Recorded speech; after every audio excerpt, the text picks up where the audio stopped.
Welcome to the deep dive. Today, we're taking a plunge into something really fascinating.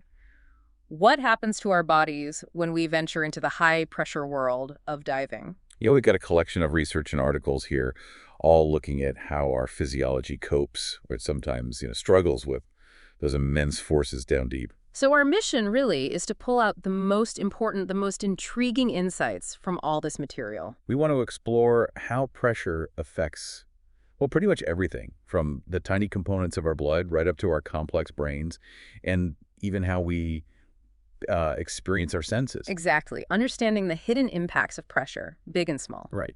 Now, you might think this is just for scuba divers, but the principles we'll uncover today, they reveal incredible things about how adaptable the human body is. And also how vulnerable, actually, in these extreme environments. We're going to break this down, make it clear, engaging, and I promise you'll hear some surprising stuff about what happens when the pressure's on. Even if your deepest dive is just into the local swimming pool. Okay, so let's start with the basics. The physical effects of pressure. Right, the fundamentals. As you go down in water, the pressure increases quite dramatically. How much are we talking? Well, for every 33 feet, that's about 10 meters, you descend in salt water, the pressure around you goes up by one whole atmosphere. 1 atmosphere. Wow. We call this unit ATA, or sometimes bar. So at 33 feet down, you're under a total of 2 ATA. Okay, explain that. Why 2? Because you've got 1 atmosphere from the air above the water, and then another one from the weight of the water itself at that depth. Got it. And this state of being under higher pressure, that's hyperbarism. Exactly.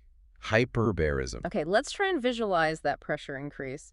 Our sources mention Boyle's law quite a bit. Seems key. Oh, absolutely fundamental. Boyle's law. It basically describes the relationship between pressure and the volume of a gas. So like if you have a balloon. Perfect example. Imagine a balloon with 1 liter of air at the surface. Take it down to 10 meters, where the pressure is doubled to 2 ATA. Then the air inside gets squeezed. Precisely. That 1 liter of air compresses down to just half a liter. That's pretty wild. And that must affect the air spaces inside us too, right? Like lungs, sinuses. Definitely. Yeah. Lungs, sinuses, middle ears. Any air-filled space is subject to this compression. And it's not just how deep you go, is it? Our sources say other things matter too? Yeah, a whole range of factors influence how pressure affects us. There's the total pressure, obviously, but also how long you're exposed. Right, duration matters. And your activity level, are you working hard or just drifting? Water temperature plays a role too. Cold water versus warm makes sense. Any drugs or medications you might be taking, the specific mix of gases you're breathing air is different from, say, heliox. Heliox, helium and oxygen. Yep, used for very deep dives. Yeah. And even how fast you descend. That rate of descent is important. Okay, so lots of variables. Let's move beyond just the physics then. What happens inside? To our blood, our body chemistry. This is where it gets really interesting. Our sources highlight some significant hematological, that's blood-related, and biochemical effects. Like what? Well, even at 4 ATA, which, isn't super deep for many divers, you could see something called hemoconcentration. Hemoconcentration sounds like the blood gets thicker? In a way, yes. It means there's a slight increase in things like hemoglobin, hematocrit, red blood cells, even plasma proteins and cholesterol. And why does that happen? It seems linked to a decrease in the liquid part of the blood, the plasma volume, and also, interestingly, an increase in urination, diuresis. So the body's losing fluid. It appears so, shifting its fluid balance. And this fluid loss can actually be quite substantial, especially on deeper, longer dives. How substantial? Get this. Divers working at extreme depths, around 49.5 ATA, breathing helium oxygen, they've shown weight loss of over 10 kilograms in just 2 weeks. 10 kilos, that's huge. Mostly water weight, presumably. A lot of it, yes.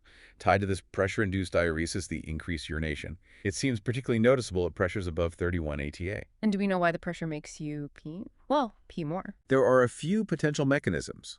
One idea is that the body might produce less ADH, that's antidiuretic hormone, which normally tells your kidneys to hold on to water. Okay, less ADH, more urine. Or the pressure could directly interfere with how the kidneys reabsorb sodium. Less sodium reabsorbed means more water falls it out. And there's even a theory that the pressure itself might just physically hinder ADH from doing its job properly on the kidney tubules. So multiple potential reasons for this fluid loss. Exactly. And what makes it trickier is that apparently our sense of thirst can actually become dulled in these high-pressure environments. Oh, that's not good. Losing fluid but not feeling thirsty. Right. It's a potential recipe for dehydration, which can really impair performance and safety. That's why countermeasures against fluid loss are so critical in saturation diving. Saturation diving, that's the really long-term deep stuff, right? Yeah, where divers live under pressure for days or weeks, hydration is paramount. Anything else happening biochemically? Well, the sources also mentioned that long-term exposure to hyperbaric conditions has been linked to increased levels of urea in the blood. Urea. What might that suggest? It could point towards hyperammonemia, basically a buildup of ammonia in the system. Still needs more research, but it's an interesting finding. And what about immediate effects on blood cells right after a dive? Ah, yes. There seems to be a temporary spike in certain white blood cells, neutrophils, and also in blood platelets and fibrinogen, a clotting protein. Sounds like a stress response almost. Precisely. Like the body's kicking into a kind of alert mode. And factors like being in cold water can amplify this. How so? Cold stress can contribute to platelet activation. Now, platelets are vital for clotting, which is good if you're injured, but Too much activation could be bad, maybe related to clots in conditions like decompression sickness? that's the concern, yes. It might play a role there. Okay, let's come up for air, so to speak, and talk about breathing, the respiratory system, and blood gases under pressure. Right. So at moderate pressures, say up to around 60 bar, if you're breathing gas with normal oxygen levels, the changes to breathing aren't usually too dramatic compared to the surface. So it gets more complicated deeper down. It certainly can. Go really deep, like 80 to 100 bar. And there's a concern that oxygen transport might become less efficient. Your hemoglobin might struggle a bit. What about breathing high oxygen concentrations? Sometimes divers use enriched air, right? Good deal. Like nitrox. Yeah. But if the partial pressure of oxygen gets too high, say over 500 millibars, it can paradoxically lead to a buildup of carbon dioxide, CO2, in your tissues. More oxygen leads to more CO2. It's complex, related to how oxygen affects CO2 transport in the blood and potentially dulling the respiratory drive. It can even cause hyperventilation in some situations. But if you're exercising hard under those high oxygen conditions, your body's normal drive to breathe harder might actually be blunted. You might not blow off CO2 effectively from your lungs. So CO2 retention becomes a risk. A definite risk. And the speed of pressure change matters too. Rapid compression can lead to hypercapnia, too much CO2. And decompression. Rapid decompression can cause the opposite. Hypocapnia, too little CO2. Yeah. So it's not just depth, it's the rate of change. Interesting. What else affects breathing down there? Oh, several things. Even your body position. It's generally easier to breathe when you're upright versus prone, face down. Makes sense. Physical activity, obviously, increases CO2 production, adding to the potential retention problem under pressure. And the gas itself, you mentioned heliox earlier. Does the type of gas matter? Hugely. Gas density is critical. Denser gases, like air at depth, create much more resistance in your airways. Like breathing through treacle instead of air. Exactly. Well, maybe not that thick, but the increased work of breathing is significant. It takes more effort. Our sources also mention something called static lung load in masks. Ah, yes. That refers to the slight positive or negative pressure exerted on the lungs by the mask and regulator setup. Ideally, it should be kept close to neutral, say 0 to plus 10 centimeters of water, to minimize breathing effort. And at really extreme pressures, even your breathing muscles can struggle. Yes, like up to 10 megapascals, breathing heliox. Respiratory muscle fatigue is a real concern, potentially leading to ventilatory failure if the diver can't keep up with the demand. But can the body adapt to this? To some extent, yes. There's evidence of adaptation. One study exposed divers to 4 ATA nitrogen for 14 days. What happened? They showed a diminished ventilatory response to CO2 afterwards. It seems they got somewhat used to breathing the denser gas, rather than a specific effect of the nitrogen itself. But what about long-term, repeated diving? Are there lasting effects on the lungs? There can be. Some studies suggest repeated exposure might lead to a gradual reduction in vital capacity, the total amount of air you can blow out, and slower airflow in the small airways. Indicating what? Less stretchy lungs? Potentially, yeah. Maybe some loss of lung tissue elasticity over time. Is that because of breathing high oxygen levels a lot? Interestingly, the sources suggest that's not the primary cause. Breathing elevated oxygen partial pressures during normal diving doesn't seem strongly linked to an accelerated decline in lung function. So what else could it be? Other factors might be involved. Maybe those tiny gas microemboli we talked about causing subtle cumulative damage. It's still being researched. And how do divers react to low oxygen hypoxia? Pretty much the same as non-divers, according to the research. However, repeated exposure to breathing 100% oxygen under pressure might affect the peripheral chemosensors, the little sensors in your body that detect low oxygen. Okay, let's shift focus again, this time to the heart, the cardiovascular system under pressure. Right. Hyperbaric conditions can cause various electrical disturbances in the heart, things like changes in rhythm. Why is that? The most likely explanation seems to be an increase in parasympathetic tone. That's the rest and digest part of your nervous system becoming more active, Right. which tends to slow the heart and can alter its rhythm. So the body's trying to calm things down. Sort of, yeah. Hmm. And the hydrostatic pressure itself, the physical pressure of the water, seems to directly affect the heart muscle cells. It can reduce their excitability and slow down how fast electrical signals travel through them. Wow, direct effect on the cells. Seems so. Studies in cats at very deep simulated depths, like 305 meters, showed altered cardiac excitation-contraction coupling, basically, how the electrical signal makes the muscle contract. What about studies on smaller animals, like rats? Rat heart studies under pressure have shown some interesting things. Increased contractility, meaning the heart muscle squeezed harder, sometimes even when certain chemical pathways were blocked. Suggesting a unique mechanism. Possibly. Repeated exposure in rats also led to hypertrophy, the heart muscle getting thicker. And at 5 bar, the pressure inside the left ventricle increased, and the amount varied depending on the breathing gas. Did the heart rate change? Not significantly in normoxic conditions, meaning with normal oxygen levels. Now back to those gas bubbles. Do they affect the heart directly? It appears they can. Ultrasound studies in healthy divers after dives have linked the presence of circulating gas bubbles with signs of stress on the right side of the heart, right ventricular overload. The chamber pumping blood to the lungs. Exactly. And also impaired diastolic performance, meaning the heart doesn't relax and fill as well between beats. And you mentioned blood changes earlier, potentially linking bubbles to vessel damage. Yes, the idea is that even silent bubbles, ones that don't cause obvious DCS symptoms, might be causing subtle damage to the endothelium of the lining of blood vessels, particularly in the lungs. This could trigger some of the post-dive inflammatory and clotting changes observed. So overall, it sounds like the increased environmental pressure itself causes a kind of rearrangement of blood flow and reduces the heart's output in divers? That seems to be the case, yes. Yeah. Hemodynamic rearrangement and reduced cardiac output. What about just holding your breath? That's common in diving, snorkeling, free diving. Breath holding has its own distinct cardiovascular effects. It can lead to the left ventricle getting slightly larger temporarily, a reduced ejection fraction, the percentage of blood pumped out per beat, and make it harder for the heart to fill between beats. But I've heard breath holding underwater can conserve oxygen. Yes, there seems to be an oxygen-sparing effect associated with the diving reflex when breath holding while immersed, which is protective. This is incredibly complex. Let's move on to the endocrine system now. Hormones. Right, and deep dives seem to trigger a whole cascade of hormonal changes, especially at depths greater than 4 ATA when breathing certain nitrogen-oxygen mixes. Like what kind of changes? Well, increases in the stress hormones. Mm-hmm. Epinephrine, norepinephrine, dopamine, the fight-or-flight response kicking in. Okay, that makes sense. But then decreases in ADH, that fluid-regulating hormone we discussed.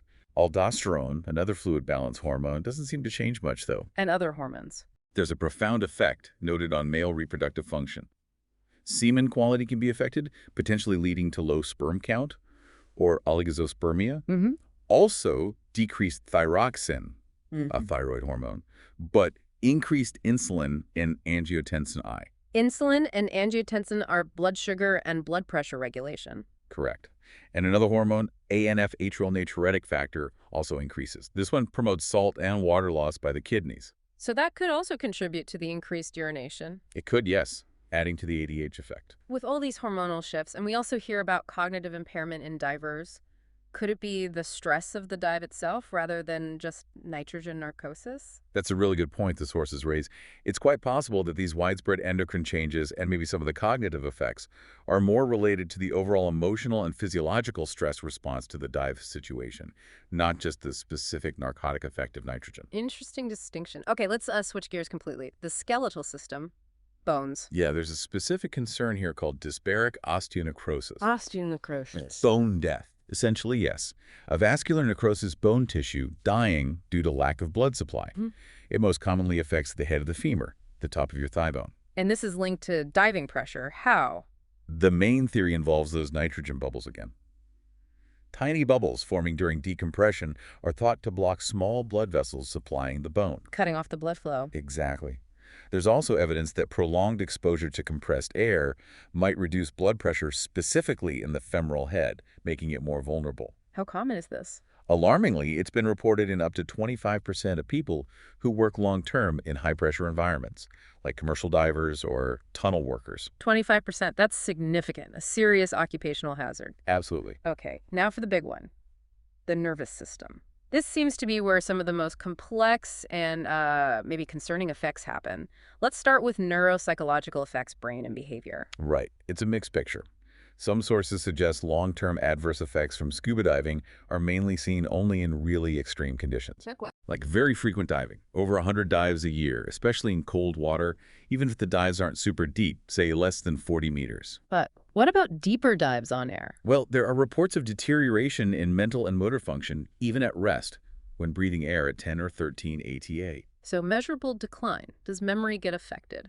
Interestingly, one study found short-term and long-term memory were okay at 7 ATA on air, but long-term memory was impaired at 10 ATA. But you mentioned breathing gas matters. Yes, because in that same study, when the divers switched to breathing a helium-oxygen mix at 10 ATA, the long-term memory impairment recovered. So the nitrogen in the air seems key there. What about professional divers doing this often? Non-saturation construction divers, for example, might not show big problems on standard tests, but some studies note slower reaction times, maybe a subtle effect of cumulative exposure. And any visible brain changes. Some studies on middle-aged divers with experience deeper than 60 meters have found they report navigational difficulties, and MRI scans sometimes show small brain lesions that correlate with their hyperbaric exposure history. Lesions? Actual damage? Well, lesion often refers to an area that looks different on the scan. It doesn't always mean severe functional damage, but there's also this anecdotal punch drunk idea among older occupational divers. Like boxers? Suggesting cumulative damage from pressure or nitrogen? Kind of, but the research supporting that specifically is limited. It's important to distinguish severe hypoxia, an embolism, or a bad case of DCS, can cause serious brain damage, even dementia. But temporary neurological weirdness from regular compressed air diving doesn't automatically equal permanent brain injury, according to these sources. Okay, let's talk about that weirdness, nitrogen narcosis, the rapture of the deep. Right. Goes back to Benke's observations in 1935. Divers breathing compressed air deeper than about 5 ATA started acting, well, a bit drunk. And they realized it was the nitrogen. Yes, because when they switched to breathing helium-oxygen mixes at the same depths, the symptoms disappeared. Nitrogen was the culprit. Cousteau's l'ivresse des grandes profondeurs. What are the typical symptoms? Euphoria is common, a kind of inappropriate happiness. Also, dulled mental ability, difficulty concentrating or processing information, making rash decisions. Not ideal when you're deep underwater. Definitely not. And the explanation is still that nitrogen dissolves in fats.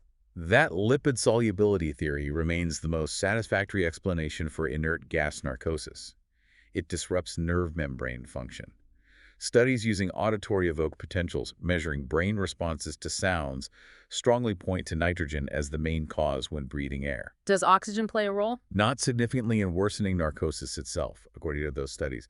Other inert gases can also be narcotic, like argon, but nitrogen is the main issue in air diving. So it's the nitrogen pressure, but also maybe CO2 buildup? Yes, both contribute. Increased nitrogen partial pressure is the primary driver. But if a diver is also retaining CO2 due to hypoventilation, that definitely worsens the narcosis and performance impairment. And breathing denser gas mixtures or higher oxygen levels can make the CO2 retention worse. Correct. It's a bit counterintuitive. But higher oxygen partial pressure and increased gas density can exacerbate narcosis by increasing CO2 retention in the brain tissues. Is that why nitrous oxide, laughing gas, is used as a model? Exactly.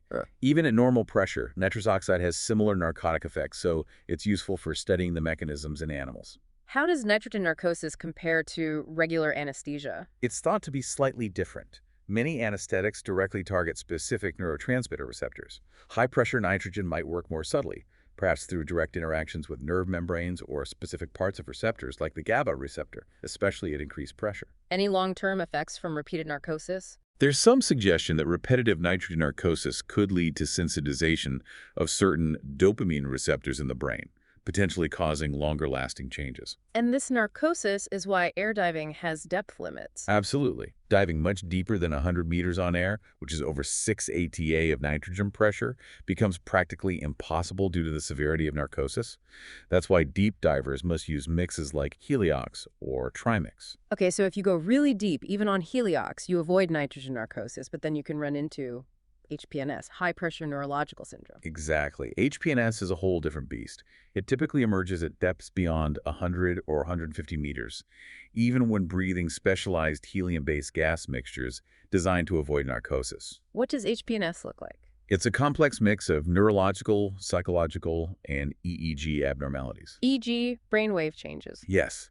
Clinically, divers might get headaches, feel dizzy or nauseous, fatigued, sometimes even euphoric, which sounds odd, but it's reported. And neurologically. Signs include tremor shaking, especially in the hands, postural sway or unsteadiness, opsoclonus, which is rapid, irregular eye movements, myoclonus or muscle twitching, dysmetria, which is difficulty judging distances for movements, hyperreflexia, or exaggerated reflexes. Wow, quite a list. Sleep problems, drowsiness, and animal studies at extreme pressures, even convulsions or seizures. And psychological effects. Memory problems, cognitive deficits beyond just simple narcosis, and in some rare, severe cases, even psychotic-like episodes have been reported. What's causing HPNS? Is it the helium?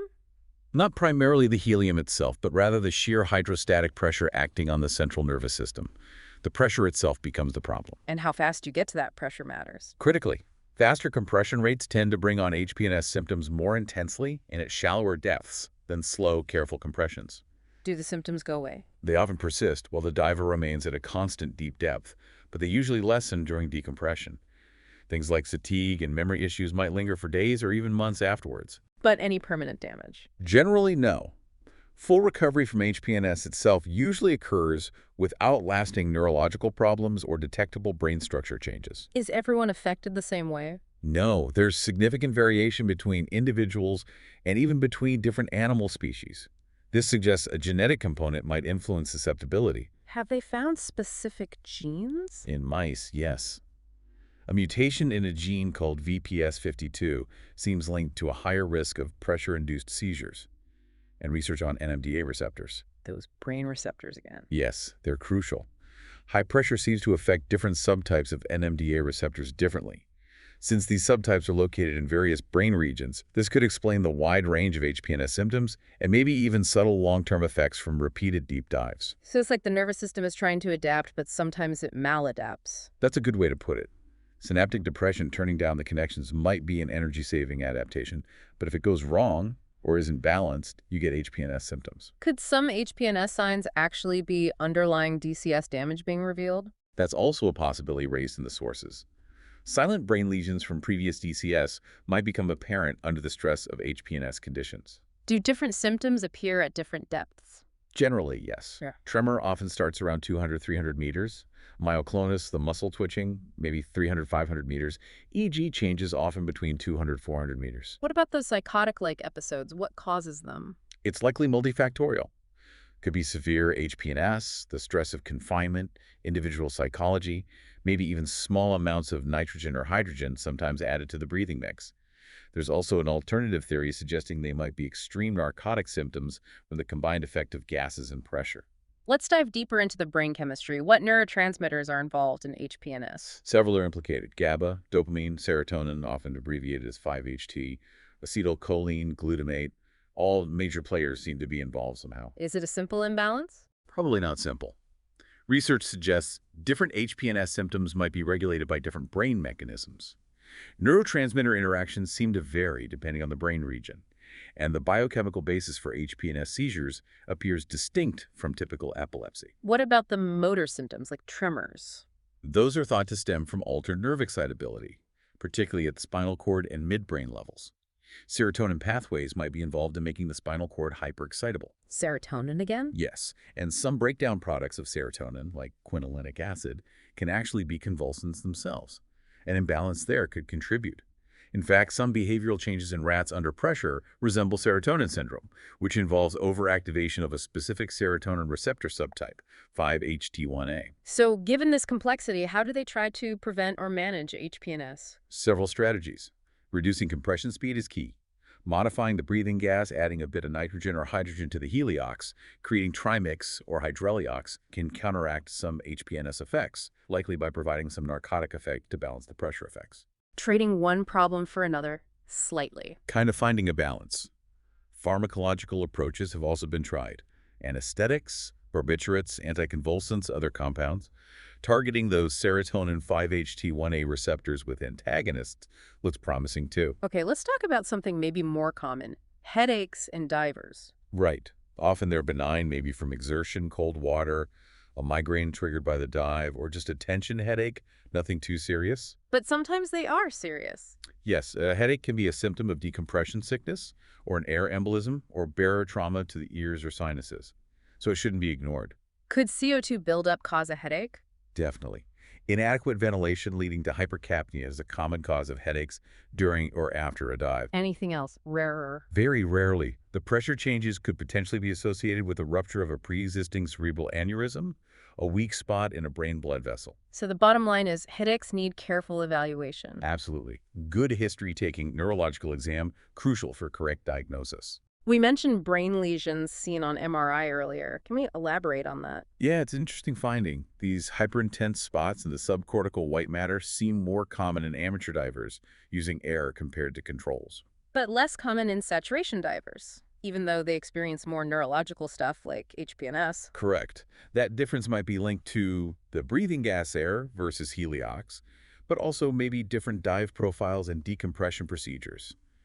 The theory for the lesions in amateur divers often comes back to those microbubbles. The silent bubbles causing trouble again? Potentially.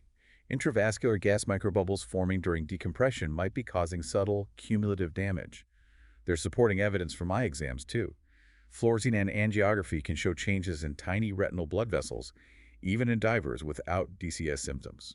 And the idea is these bubbles damage the blood-brain barrier. That's the leading hypothesis. Microbubbles getting into the brain circulation could temporarily disrupt the barrier, allowing proteins to leak out, causing focal edema or swelling, and potentially leading to myelin damage or vascular changes over time. Is there autopsy evidence for this? Yes. Some autopsy studies on divers without recorded neurological DCS have found myelin damage and hyalinization, a thickening and hardening of cerebral blood vessel walls. Although linking these directly to subtle neuropsychological changes hasn't always been straightforward. Okay, moving out from the brain. What about peripheral nerves? Nerves in the arms and legs. Pressure affects them too. Animal studies show moderate pressure can actually speed up nerve conduction and increase signal amplitude, but very high pressure tends to depress nerve function. What about in human divers? Studies haven't found a strong correlation between slow sensory conduction and hyperbaric exposure overall, but motor nerves seem affected. Distal motor latencies, the time for a signal to get to a muscle in the hand or foot, increase with both higher pressure and lower temperature. Pressure and cold both slow down the signal. It seems so, and the pressure effect appears independent of the temperature effect. However, nerve conduction in the main nerve trunks further up the arm and certain reflex pathways like the F wave don't show significant changes. Do these peripheral effects matter much? They might contribute to reduced work capacity or dexterity at depth. And pressure can also affect autonomic nerve functions. Autonomic nerves controlling heart rate, blood pressure, etc. How is that assessed? One way is using heart rate variability, HRV analysis. Looking at the beat-to-beat variations in heart rate gives insights into the balance between the sympathetic, fight or flight, and parasympathetic, rest and digest systems.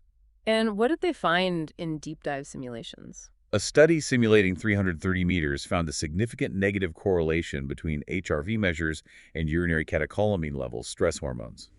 Basically, as stress hormone markers went up, certain HRV measures indicating parasympathetic activity went down. It suggests HRV is a useful tool for evaluating autonomic function under severe pressure. Okay, let's shift to the senses. Hearing and balance seem particularly vulnerable. Extremely vulnerable. Hearing loss is a well-known occupational hazard for professional divers. Why is hearing affected? Several reasons. First, just being underwater makes it harder to hear. The threshold is much higher than in air. Then, in hyperbaric chambers, the increased air pressure itself can cause temporary conductive hearing loss, especially for low frequencies. Conductive loss means problems with sound getting through the outer or middle ear. Exactly. Pressure on the eardrum, changes in middle ear mechanics. This loss increases with pressure in air, maybe up to 30-40 ddB, but tends to be less severe in heliox environments even at high pressures like 31 ATA. Does it depend on the eustachian tubes working properly? Even with patent, clear tubes, conductive loss related to depth is seen in heliox. Prolonged exposure seems to cause more low-frequency loss, but importantly, the inner ear and auditory nerve, the sensory neural parts, don't seem significantly altered by heliox exposure up to fairly high pressures. So the conductive loss is mainly due to the dense gas? Primarily, yes. Increased impedance in the middle ear due to the denser atmosphere, and also breathing helium shifts the ear's natural resonance frequency upwards. Can the pressure changes cause actual physical damage, barotrauma? Absolutely. Middle ear barotrauma during descent is common if you can't equalize pressure. The eardrum gets pushed inwards, can bleed, even rupture. Equalizing, like pinching your nose and blowing gently. Right. But if you do that too forcefully, you can actually rupture the round window membrane, a delicate structure between the middle and inner ear. That's serious. And inner ear damage can happen too, from bubbles. Yes. Inner ear barotrauma is often linked to decompression sickness. Nitrogen bubbles forming in the inner ear fluids can cause hearing loss and dizziness, usually just on one side. Prompt recompression therapy can sometimes reverse it. Can this be prevented? Ear barotrauma is largely preventable with proper equalization techniques. In some specific medical situations, a tiny tube called a myronotomy tube might be placed in the eardrum before diving. Are there long-term consequences from past barotrauma? Potentially. Post-mortem studies on divers show changes like new bone growth in the inner ear, evidence of past bleeding, round window tears. These could lead to hearing deficits later on. And professional diving might accelerate age-related high-frequency hearing loss. What about specific groups? Abalone divers who do lots of repetitive shallow dives have a high prevalence of high-frequency deafness. And even in animal studies using supposedly safe air dive profiles, damage to inner ear hair cells has been observed. So hearing is definitely at risk. What about balance? Vertigo? Very closely linked, because the hearing and balance organs share the same space in the inner ear. Inner ear barotrauma, or DCS, affecting the vestibular system, can cause acute vertigo, dizziness, spinning sensations. Can that damage be permanent? Sometimes, yes. Surveys show divers have significantly higher rates of dizziness, vertigo, and unsteady gait compared to non-divers. Is that linked to how much they dive? It seems more strongly associated with having had decompression sickness in the past, rather than just the total number of dives. And tests show abnormalities? Yes, divers reporting dizziness often show abnormal results on tests of postural sway, nystagmus, involuntary eye movements, inner ear function, canal paresis, and smooth pursuit eye tracking. High exposure to DCS seems the likely culprit. Can narcosis cause balance issues too? Yes, inert gas narcosis itself can cause unsteadiness and nystagmus. Even nitrous oxide inhalation affects vestibular reflexes. Though interestingly, during very deep saturation dives on trimix, significant nystagmus wasn't seen during standard caloric tests. Okay, just a couple more things. Taste. Does that change under pressure? Apparently, yes. At 18.6 ATA in heliox, studies report significant changes. Increased sensitivity to sweet and bitter tastes, but a decline in sensitivity to sour, and salt tasting less intense. Weird. Food must taste different down there. Could definitely alter the dining experience in a saturation habitat. Finally, what about drugs? How does high pressure affect medications?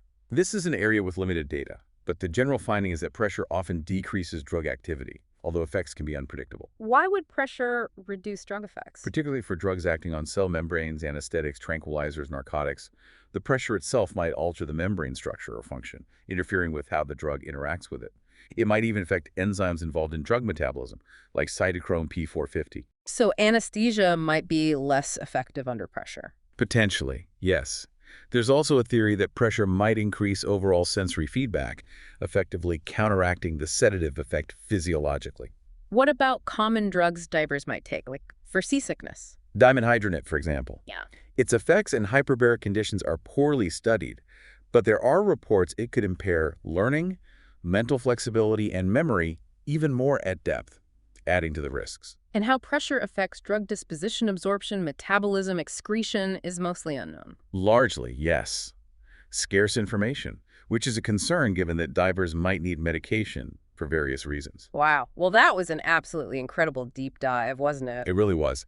It's truly astonishing when you piece it all together, the sheer range of effects high pressure has on us. Yeah, affecting nearly every system. Blood, breathing, the nervous system, senses, even how meds work. It's extensive. What stands out most to you, having gone through all that? Is it the subtle neurological stuff, the gas interactions, the adaptation attempts? For me, I think it's the interconnectedness, how a change in one thing, pressure, ripples through everything else. It really highlights our resilience, but also our inherent fragility when pushed that far. Absolutely. That balance is key. And if you, listening, found a particular area fascinating, maybe the specific medical conditions or the science of extreme environments or how we make diving safer, there's so much more research out there to explore. Definitely. But our discussion today really underscores that adaptability and vulnerability of the human body under pressure. A powerful reminder, really.